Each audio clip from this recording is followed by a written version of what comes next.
The most important risk factor for cardiovascular disease is its age, and this is a modifiable risk factor, but also therefore elderly population are more susceptible to the development of a major cardiovascular events.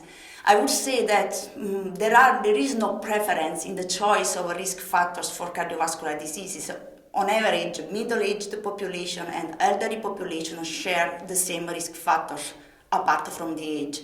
Therefore, high blood pressure, hyperlipidemia, diabetes, and also overweight and obesity. And I would include as well for elderly population inflammation in the form of C-reacting protein and kidney dysfunction are all risk factors that predispose elderly individuals to and increase the risk of developing cardiovascular diseases.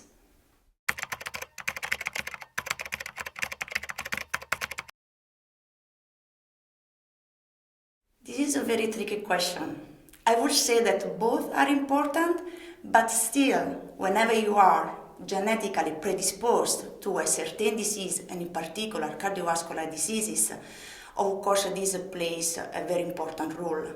This is called susceptibility, and in particular, whenever you are susceptible to develop myocardial infarction rather than stroke, of course, you can somehow modify your dietary preferences. For instance, if you want to take as example the diet, as an example of an environmental factor, you can modify the diet in order to preserve and to avoid that your genetic predisposition would then further in the future predispose you to develop a major cardiovascular event.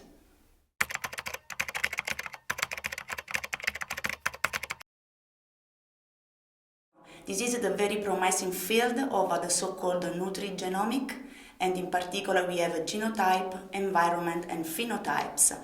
And this also explains and is related to the previous question of this genetic susceptibility. In particular, how we can explain that people eat a diet rich in fat, but nevertheless they never develop an atherosclerotic disease. This is very important because there is an interaction between a diet and, in particular, nutrients and components of the diet are targeting and affecting the genes.